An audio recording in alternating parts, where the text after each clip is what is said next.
You paid $220 for a pair of jeans. Just stop and think about that for a second.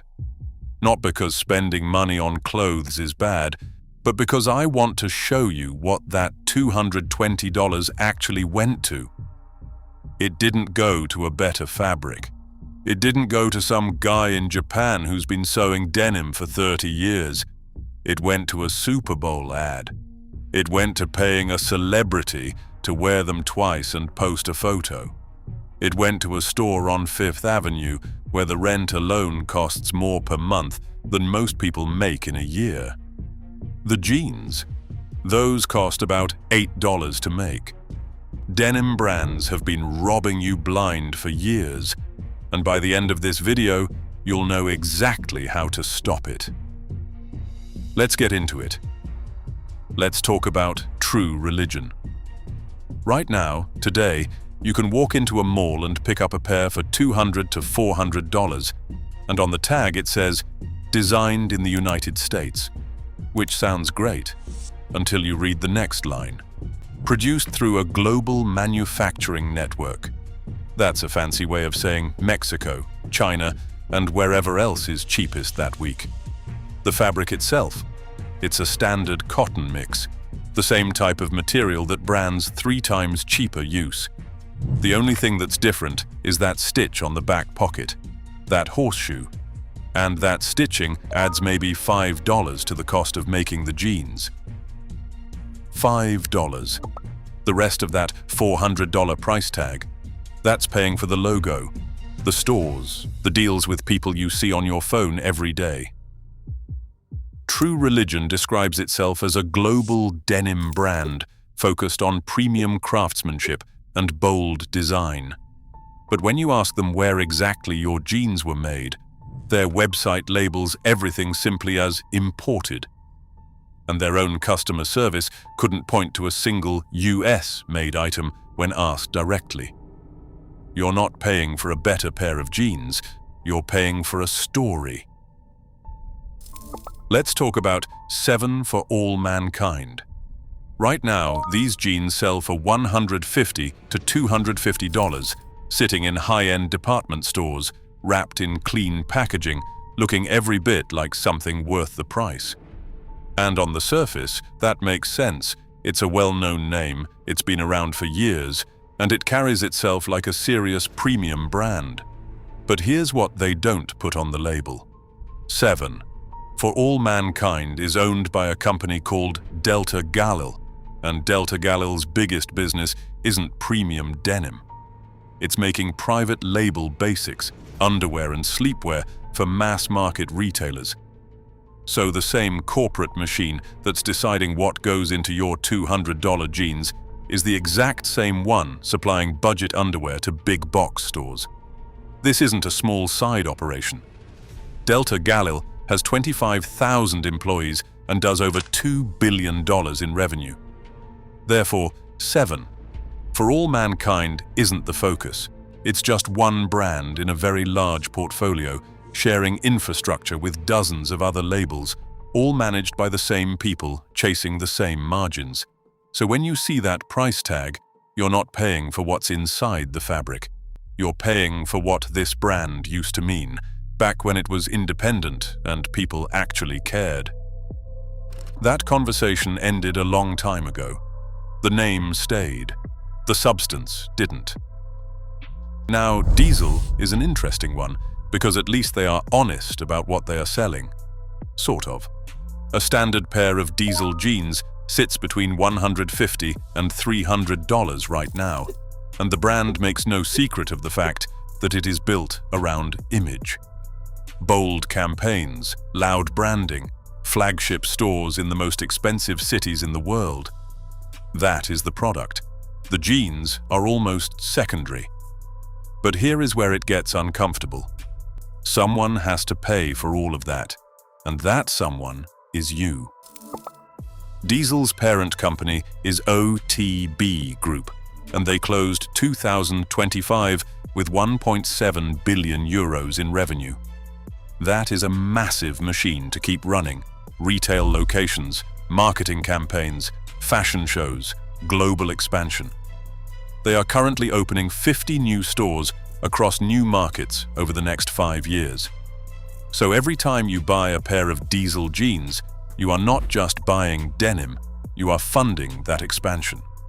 You are helping open the next store in Mexico City.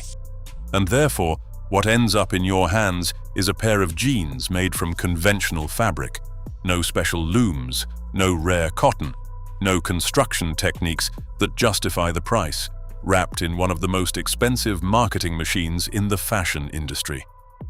The denim did not earn that price tag. The brand did.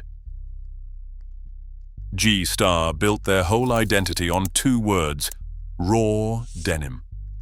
And to be fair, they meant it. They genuinely pioneered untreated denim. They publish exactly where their clothes are made, and they have B Corp certification. That's more transparency than most brands on this list will ever offer you, and that's worth saying out loud. But here's where it gets complicated. In 2023, they were acquired by WHP Global, a portfolio management firm that also owns Toys R Us, Anne Klein, and Bonobos. Not a denim company, not a fabric company. A firm that buys brands with name recognition and grows them like any other asset. And today, by their own numbers, roughly half of G-Star's materials are still conventional fabric. No shuttle looms, no ring-spun yarn, the things that actually make raw denim worth the price. So the brand that taught the world what raw denim means is now selling you something that's halfway there. The marketing says craft. The fabric says something different. That gap is what the $100 to $200 price tag is built on. AG. Jeans markets itself as luxury denim, and the name alone carries weight because AG stands for Adriano Goldschmied, a guy who genuinely helped shape the modern denim industry. But Goldschmied has not been part of this brand since 2004. He left the company and sold his share, including his own name, over 20 years ago. So today, when you pick up a pair of AG jeans for $180 to $350, you are paying for the legacy of someone who has not touched the product in 2 decades. The brand keeps the name front and center. The website leans on his reputation. But there is no disclosed mill, no fabric weight, no construction detail anywhere on the product page that tells you what is actually inside the jean you are about to buy. You are paying for a story. And the person that story is about left a long time ago. So that's 5 brands, 5 different stories. But really, it's the same story, told 5 different ways. You are paying for a name, a legacy, or a marketing machine that has nothing to do with what is actually in the fabric. But here's where it gets interesting. Because there are brands out there doing it completely differently. And they are not hard to find. You just have to know what to look for. Okay, so after everything we just talked about, you would be forgiven for thinking the whole industry is broken. But it's not. Nudie Jeans is a Swedish brand selling jeans for $150 to $200, which on paper sounds exactly like the brands we just roasted. Same price range, same premium positioning. But here is what is completely different. When you click on any pair of jeans on their website, you can see the entire chain. Who grew the cotton, who spun the yarn, who dyed the fabric, who sewed the jeans, factory names, employee counts, all of it, right there on the product page. No global manufacturing network, no vague language, just the actual answer. They have been doing this quietly, without making a big noise about it, since 2001. Every pair is made with 100% certified organic cotton, not because sustainability became trendy, but because they committed to it in 2012 when nobody in denim was talking about it. But the thing that really gets me is this. They have 33 repair shops across 20 cities right now. Bring in a pair with a hole and they will fix it, Free, no questions asked. Because a brand that repairs what it sells is a brand that actually believes in what it made. That's the difference. Now this one is going to sound crazy at first. Bear with me. Iron Heart is a Japanese denim brand made in Okayama, the denim capital of the world. Their jeans cost between $350 and $500, which, after everything we have just talked about, probably sounds like the worst kind of rip-off. But here is why it is not. Iron Heart's signature fabric weighs 21 ounces per square yard, and it is made on traditional shuttle looms using their own proprietary denim. To put that in perspective, most premium denim runs at 12 to 14 ounces. Most high street jeans sit at 10 or below. Iron Heart's fabric is so dense and so heavy that when they first started producing it, standard industrial machines could not even get a needle through the cloth. They had to modify the equipment just to make the jeans. So when you pay $400, you are not paying for a logo. You are not funding a store on Fifth Avenue or a celebrity Instagram post. Every dollar is sitting in the fabric on your legs, in the weight of it, in the construction of it, and in the fact that these jeans are built to last decades, not seasons. No celebrity deals, no discount sales, no mystery about what you are buying. Just the heaviest, most over-engineered pair of jeans on the planet. And then there's Gustin, which might be the most interesting business model in denim right now. Here's how it works.